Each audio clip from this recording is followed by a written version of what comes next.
नमस्कार दोस्तों, बेहद स्वागत है आपका आपके अपने यूट्यूब चैनल अन्वित शिक्षा पर। और जैसा कि इलेक्शन सब होने ही वाले हैं, इलेक्शन का डे करीब आने ही वाला है, तो हमारे जो साथी हैं वो ज़ोरों शोरों से लगे हुए हैं तैयारियों में। कोई पेपर वर्क को समझ रहा है तो कोई मशीनी प्रोसेस को समझ रहा है।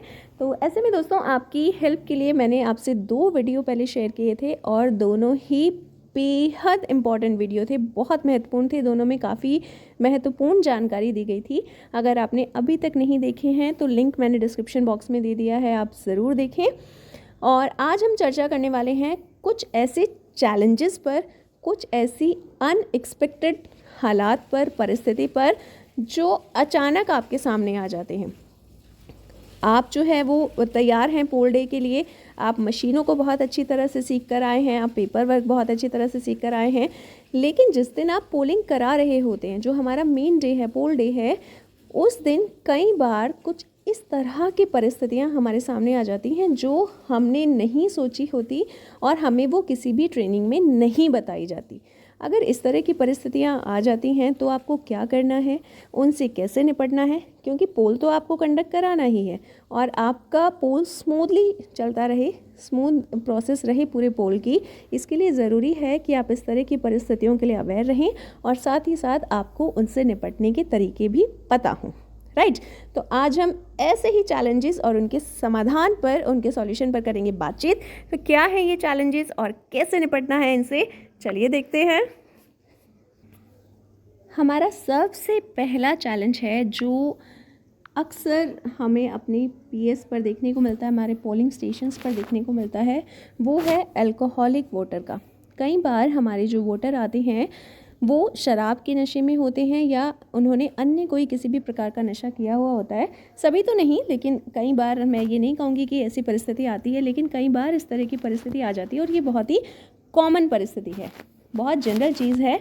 कई बार इस तरह के वोटर्स आ जाते हैं। तो ऐसी कंडीशन में आपको क्या करना है, अगर जो व्यक्ति है वो आ गया है अंदर पोलिंग के लिए और आपको वो ठीक नहीं लग रहा है, यानी वो बहुत नशे की हालत में है या आपको नहीं लग रहा है कि वो वोट दे पाएगा, आपको उसमें किसी भी तरह की कोई परेशानी ऐसी महसूस हो रही है कि ये बिल्कुल भी एलिजिबल वोटर नहीं है, वो बहुत ज़्यादा नशे की स्थिति में है, तो ऐसे में आपको क्या करना है, आपको उस वोटर की एंट्री करनी है।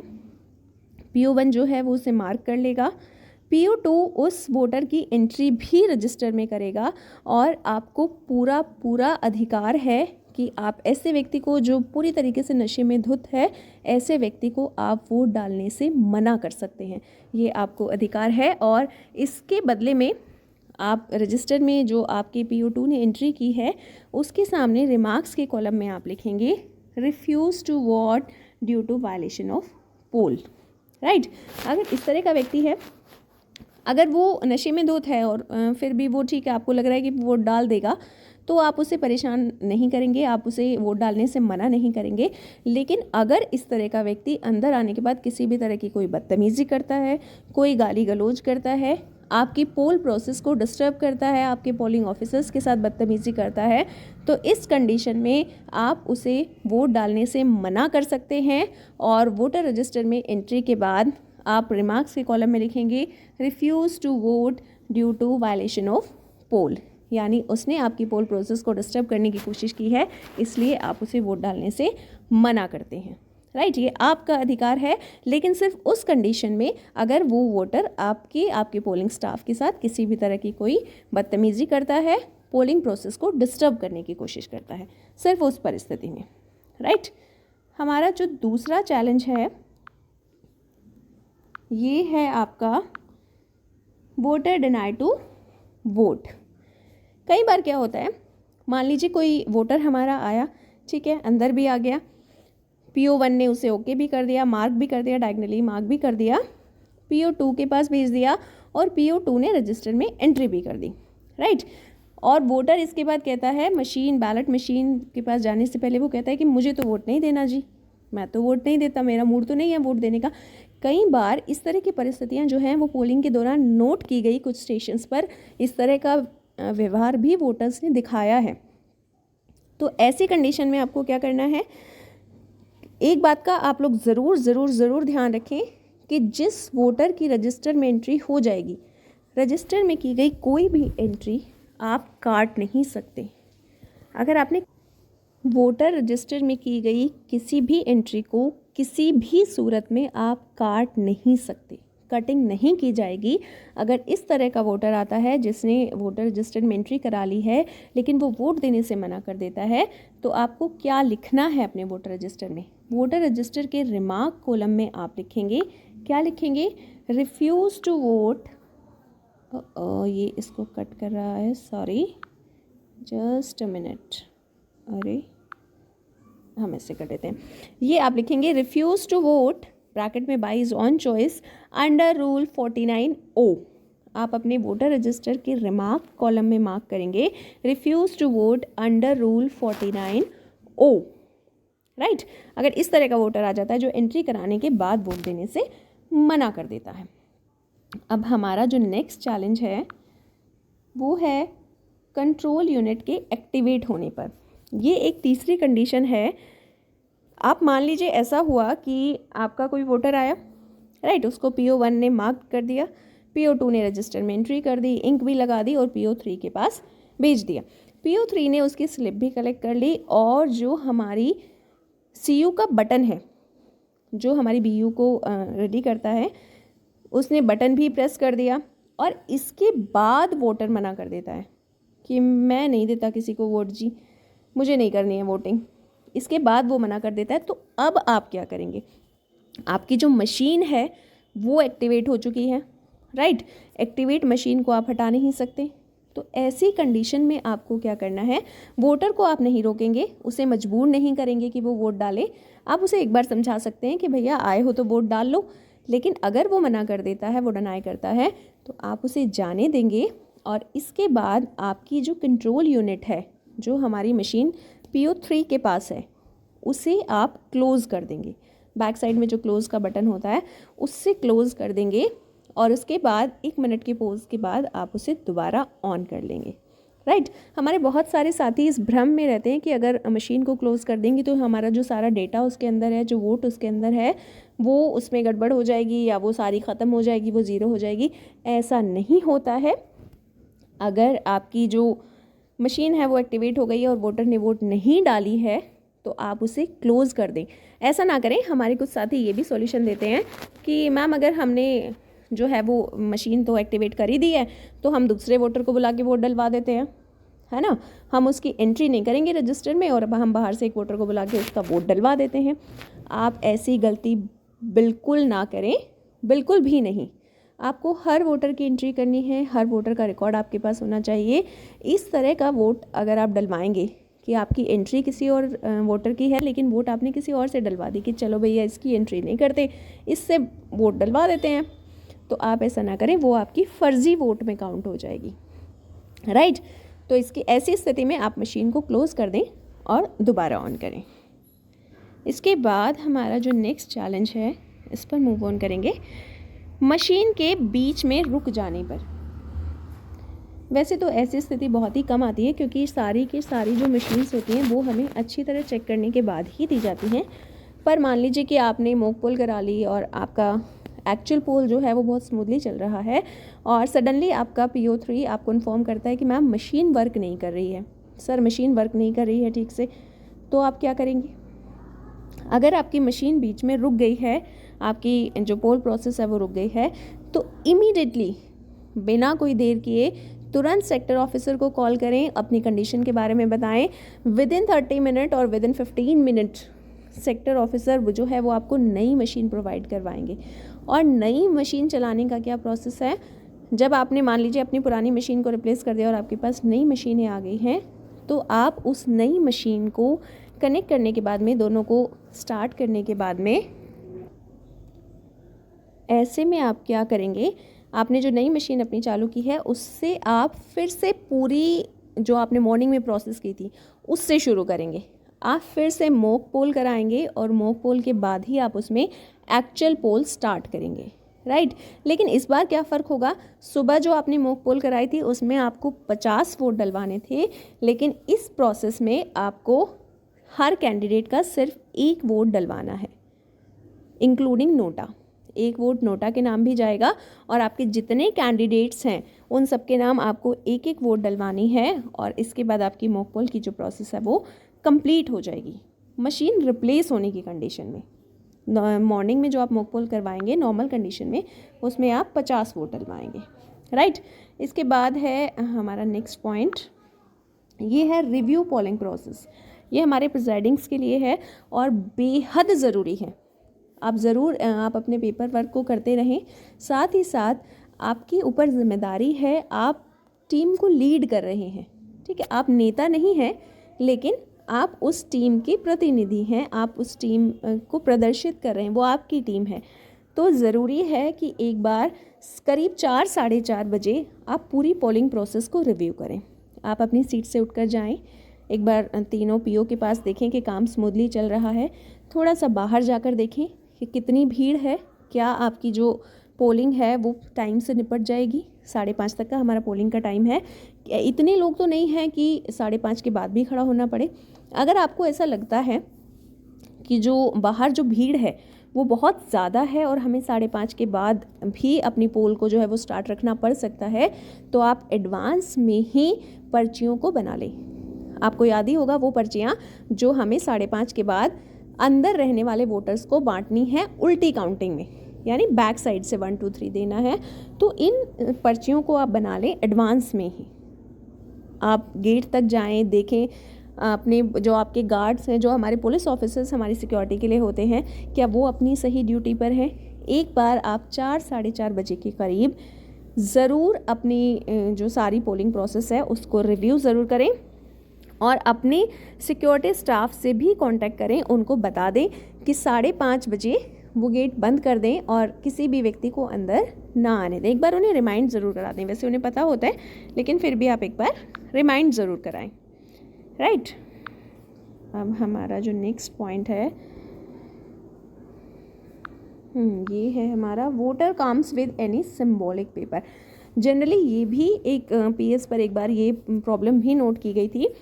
कुछ वोटर्स जो है वो आते हैं, ठीक है, अपने हाथ में एक कोई पेपर लेकर आते हैं जिस पर किसी पार्टी का साइन बना हुआ होता है और वो आकर कहते हैं कि जी मुझे इनकी वोट डालनी है। ये नहीं पता कि कौन है, कौन सी पार्टी के हैं, कौन कैंडिडेट हैं, बस वो साइन आपको दिखाते हैं, कहते हैं मुझे तो जी इसकी वोट डालनी है, ठीक है। आपको उनकी कोई हेल्प नहीं करनी है, ना ही आपको उस पर रिएक्ट करना है। लेकिन यहाँ पर हमारे प्रिजाइडिंग ऑफिसर्स की बहुत बड़ी जिम्मेदारी है कि अगर आपने कोई इस तरह की एक्टिविटी नोट की है, आपके पास 5 10 15 वोटर इस तरह के आ गए जो एक ही तरह की पर्ची लेकर आ रहे हैं, एक ही साइन को दिखा रहे हैं और कह रहे हैं हमें इसकी वोट डालनी है जी, तो अगर लगातार इस तरह के वोटर्स आ रहे हैं, 10 या 15 वोटर आपने ऐसे नोट कर लिए, आपको उन्हें वोट डालने से रोकना नहीं है, लेकिन तुरंत आप अलर्ट हो जाएं। आप अपने जो आपके हमारे पुलिस ऑफिसर्स हैं हमारी सिक्योरिटी के लिए, हमारी हेल्प के लिए, आप उनको जाकर कहें कि बाहर जाकर वो एक बार चेक करें कि किसी पार्टी का कोई एजेंट ऐसा तो नहीं है जो लोगों को ज़बरदस्ती इस तरह की पर्चियाँ दे रहा है और उन्हें उनके साथ ज़बरदस्ती कर रहा है कि वो इसी पर वोट डालें, या किसी तरह का कोई लालच। बाहर आपके पोलिंग स्टेशन के आसपास कोई ऐसी एक्टिविटी तो नहीं हो रही जहां किसी पार्टी का कोई एजेंट, कोई कैंडिडेट, कोई व्यक्ति लोगों को मजबूर कर रहा हो अपनी ही वोट डालने के लिए। आप अपने हमारे जो पुलिस ऑफिसर्स आपकी हेल्प के लिए हैं उनको ज़रूर कहें कि एक बार वो बाहर जाकर इस तरह की एक्टिविटी को देखें, अगर कुछ ऐसा हो रहा है तो उसे तुरंत रोकें। एज प्रिजाइडिंग ऑफिसर ये आपकी जिम्मेदारी है। अगला हमारा पॉइंट है बुजुर्ग अथवा विकलांग वोटर के संबंध में। देखिए, इससे रिलेटेड एक बेहद इम्पॉर्टेंट किस्सा मैं आपको बताऊंगी जो आपके लिए, मैं आपको डराऊंगी नहीं, आप ये ना समझें कि मैं आपको डराने के लिए कह रही हूँ, लेकिन ये एक रियल स्टोरी, एक रियल किस्सा है, हमारी किसी साथी के साथ घटित हुआ। एक बार एक बुज़ुर्ग महिला आई, काफ़ी बुज़ुर्ग थी, तो उन्होंने आते ही शोर मचाना शुरू किया कि मुझे इस फला पार्टी को वोट देना है, मुझे इस पार्टी को वोट देना है, ठीक है। तो काफ़ी ज़्यादा बुज़ुर्ग थी, उनको चलने में भी परेशानी हो रही थी और कोई कंपेनियन भी अपने साथ नहीं लाई थी। तो हमारे जो PO3 थे उन्होंने मानवीयता के नाते, ह्यूमैनिटीज़ के नाते वो उठे और अम्मा को सहारा दे करके वो हमारे BU तक ले गए, बैलेट यूनिट तक ले गए। तो अम्मा बोली कि मुझे इस पार्टी को वोट देना है। तो उन्होंने बोला कि अच्छा अम्मा, आपको उन्होंने उस पार्टी का स्पेसिफिकली नाम लिया कि अच्छा अम्मा आपको इसको वोट देना है ना, उन्होंने ऐसा कहा। तो जिस समय वो अम्मा के साथ खड़े थे, हम जो बुज़ुर्ग महिला थी उनके साथ खड़े थे, और उनके मुंह से ये शब्द निकले कि अच्छा अम्मा जी आपको इनको वोट देना है, उसी समय बाहर से ऑब्जर्वर आ गए, राइट। अब वो ऑब्जर्वर ने जो एंट्री की तो उनको ऐसा लगा कि ये जो पोलिंग पार्टी का व्यक्ति है, जो हमारा PO3 है, ये ज़बरदस्ती अम्मा से वोट डलवा रहा है एक स्पेसिफिक पार्टी के लिए, राइट। तो बिल्कुल भी वो बेचारे काफ़ी परेशानी में रहे, फिर उन्हें जवाब देना पड़ा और उन पर एक्शन भी लिया गया।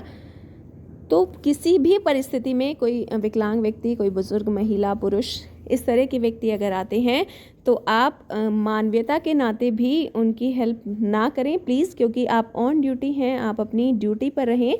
आप हाथ जोड़कर उनसे निवेदन करें कि वो अपने साथ किसी कंपेनियन को ले आएँ और अपनी वोट डलवाएं। आप उनकी मदद करने की कोशिश ना करें, आप अपनी ड्यूटी को बिल्कुल तसल्ली से और ईमानदारी से करते रहें।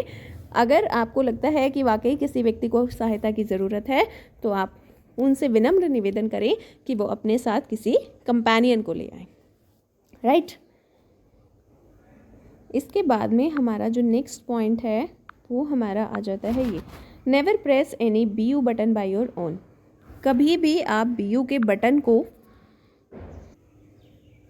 सबसे पहली बात तो ये कि आपको किसी भी वोटर की सहायता के लिए वोटिंग कंपार्टमेंट में नहीं जाना है, आप वहाँ नहीं जा सकते। आप एक बार 1% आप सहायता के लिए किसी बुजुर्ग व्यक्ति को, किसी विकलांग व्यक्ति को वोटिंग कंपार्टमेंट तक सहारा तो दे सकते हैं, लेकिन आप उनके साथ वोटिंग कंपार्टमेंट में नहीं जाएंगे।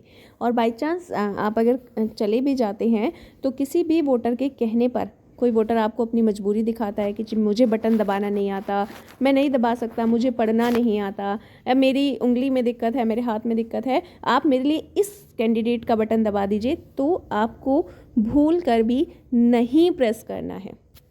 किसी भी वोटर के लिए आप अपने हाथ से वोट नहीं डालेंगे, चाहे वो कितना भी मजबूर वोटर है। आप उनसे, जैसा मैंने ऊपर कहा, विनम्र निवेदन करें कि वो अपने साथ कंपेनियन को ले आएँ, अपने किसी साथी को ले आएँ, लेकिन आप उनके लिए वोट नहीं डाल सकते, राइट। इसके बाद हम अपने नेक्स्ट पॉइंट पर चलेंगे, CCTV कैमरे और वोटिंग कंपार्टमेंट के संबंध में। ये तैयारी आपको सुबह ही करनी है। जब आप वोटिंग कंपार्टमेंट बना रहे हैं, आपने अपना वोटिंग कंपार्टमेंट बनाना शुरू किया, तो आप इस बात का ज़रूर ध्यान रखें कि आपके वोटिंग कंपार्टमेंट के ऊपर या ऐसी जगह पर कोई भी CCTV कैमरा नहीं होना चाहिए जिसमें वोटिंग प्रोसेस रिकॉर्ड हो जाए। आजकल तो हमारा जो पोल है वो जनरली स्कूल में ही होता है, स्कूल्स में ही होता है, और हर स्कूल में आजकल CCTV कैमरे हर क्लास में लगे हुए हैं। तो वोटिंग कंपार्टमेंट बनाते समय आप ज़रूर ध्यान रखेंगे कि आपके वोटिंग कंपार्टमेंट के ठीक ऊपर या किसी भी ऐसी जगह पर CCTV कैमरा नहीं आना चाहिए जिसमें पोल प्रोसेस रिकॉर्ड हो जाए, जिसमें ये रिकॉर्ड हो जाए कि किस व्यक्ति ने किस कैंडिडेट को वोट दिया। और अगर आपके सामने ऐसा कोई चैलेंज आ रहा है कि आपका जो वोटिंग कंपार्टमेंट है वो वहीं बन सकता है, मान लीजिए रूम में वही एक जगह सबसे सुटेबल है जहां वोटिंग कंपार्टमेंट बना सकते हैं और वहीं पर कैमरा है, कहीं और जगह नहीं आपको मिल रही है, तो ऐसी परिस्थिति में आप उस कैमरे को किसी कपड़े से या किसी कागज़ से कवर कर दें और आपको इसकी पूरी अनुमति है, यह परमिसिबल है। इसके लिए कोई ऑब्जेक्शन नहीं करेगा, आपसे कोई सवाल नहीं किया जाएगा कि आपने कैमरे से छेड़छाड़ क्यों की है। आप बिल्कुल कर सकते हैं, आप उस कैमरे को अच्छी तरह से कवर कर दें और उसके बाद अपना वोटिंग कंपार्टमेंट बना सकते हैं। नेक्स्ट पॉइंट पे चलेंगे, क्या है हमारा अगला point, 1 second,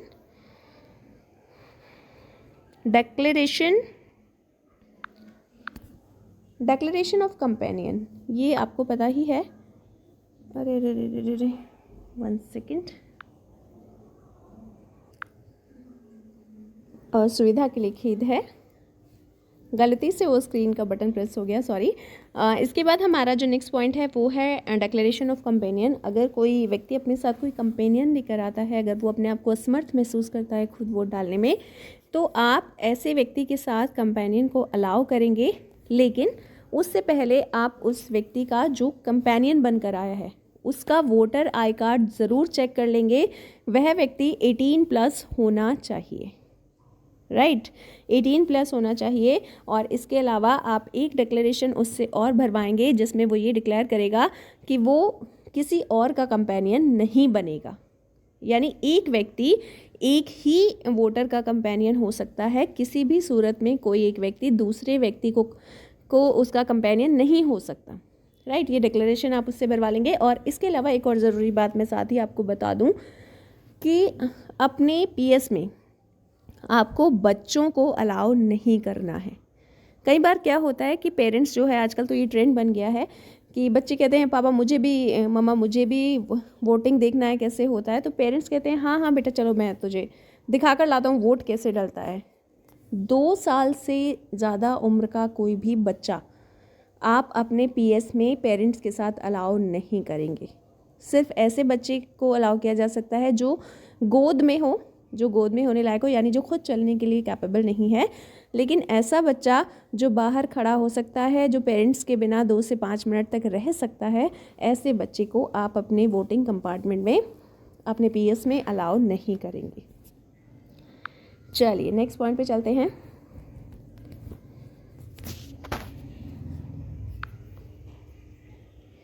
ensure proper lighting. इस चीज़ का ध्यान आपको ज़रूर करना है। 5 बजे के करीब आप एक बार 4:30-5 बजे के करीब, जैसा मैंने शुरू में ही कहा, आप पोलिंग प्रोसेस को रिव्यू करें। और रिव्यू करने के बाद अगर आपको ऐसा लगता है कि मेरे जो वोटर्स हैं वो काफ़ी ज़्यादा हैं और मेरी पोलिंग जो है वो देर तक चलने वाली है, क्योंकि सर्दियां हैं तो अंधेरा भी जल्दी हो जाता है, तो ऐसे में आप ये ज़रूर इंश्योर कर लें कि आपका जो पीएस है उसमें लाइट प्रॉपर हो, यानी लाइट का अरेंजमेंट हो। अंधेरा होने के बाद भी आपका काम रुके नहीं, आपकी जो पेपर प्रोसेस है, आपकी जो वोटिंग प्रोसेस है वो चलती रहे।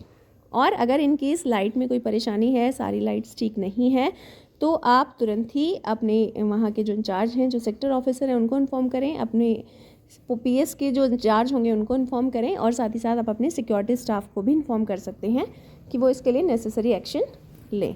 यानी समय रहते आपके पास लाइट की सुविधा हो जानी चाहिए ताकि किसी भी स्थिति में आपका पोल प्रोसेस रुके नहीं। इसके बाद है हमारा AST वोटर चैलेंज। AST का मतलब आप सब समझते ही होंगे। A for absentee, S for shifted, D for died. Absentee, shifted या डाइड वोटर। देखिए, अगर कोई आपको जो मार्क्ड कॉपी मिलेगी इलेक्टोरल रोल की, अगर उसमें कोई ऐसा वोटर है जिसको एब्सेंट शो किया गया है या जिसको शिफ्टेड शो किया गया है या जो डाइड वोटर है, ऐसे में अगर कोई वोटर आपके पास वोट डालने आ जाता है, डाइड वोटर की कंडीशन तो छोड़ ही दीजिए, ईश्वर ना करे कि किसी के पीएस पे कोई डाइड व्यक्ति वोट डालने आए। इसके अलावा जो एब्सेंटी और शिफ्टेड वोटर हमारे हैं, अगर उनमें से कोई वोट डालने आ जाता है तो आप उनकी वोट को मना नहीं करेंगे, उन्हें वोटिंग का पूरा अधिकार है। ऐसे में हमारे जो प्रिसाइडिंग्स हैं उनकी यहाँ पर ये जिम्मेदारी है कि वो बहुत अच्छी तरह से एक बार उनका जो आई कार्ड है, उनका जो एपिक है, उसको चेक कर लें। उनकी आइडेंटिटी को जांच करने के लिए उनसे 2-4 क्वेश्चन ज़रूर पूछें ताकि पता चले कि हाँ वाकई में ये वही व्यक्ति है। एजेंट से भी पूछा जा सकता है कि क्या वो उसको पहचानते हैं। यानी आप ऐसे व्यक्ति को वोट डालने से मना नहीं करेंगे, बाकायदा उसकी जांच करेंगे, खुद को इंश्योर करेंगे कि हाँ ये व्यक्ति ठीक है, ठीक वोटर है, और आप उनको वोट डालने देंगे। और सबसे ज़रूरी बात जो मैं लास्ट में अपने सभी साथियों को कहना चाहूँगी, मॉक पोल के बाद क्लियर करना ना भूलें। मॉक पोल जब आपने करा ली तो मशीन को क्लियर करना प्लीज़ बिल्कुल ना भूलें। इसे आप दिमाग में बैठा लें कि मॉक पोल के बाद आपको मशीन को क्लियर करना ही है। और इसके अलावा एक और जो ज़रूरी चीज़ है, पोल के एंड होने के बाद यानी 5:30 बजे के बाद टोटल चेक करके मशीन को क्लोज़ करके जो हमारी CU है, कंट्रोल यूनिट है, उसे आप ऑफ़ ज़रूर कर दें। ऐसा ना हो जाए कि आप उसे ऑफ़ करना भूल जाएं और वोटिंग काउंटिंग के दिन तक बैटरी जो है वो ड्रेन हो जाए, फिर काउंटिंग करना बहुत मुश्किल हो जाएगा और आपसे जवाब मांगा जाएगा कि आपने ऐसा क्यों किया। तो 2 चीज़ों का ज़रूर ध्यान रखें, मॉक पोल के बाद क्लियर करना, मशीन को क्लियर करना ना भूलें, और एक्चुअल पोल के बाद मशीन को सील करने के बाद में, पोलिंग क्लोज होने के बाद में जो हमारी CU है उसे ऑफ ज़रूर कर दें। तो दोस्तों आशा करती हूँ कि वीडियो आपको पसंद आया होगा, अपने लिए हेल्पफुल लगा होगा, और इसी तरह की और इम्पॉर्टेंट इन्फॉर्मेशंस के लिए जो आप तक सबसे पहले पहुँच सकें, अन्वित शिक्षा को ज़रूर सब्सक्राइब करें। वीडियो को लाइक एंड शेयर करना बिल्कुल ना भूलें। Thank you.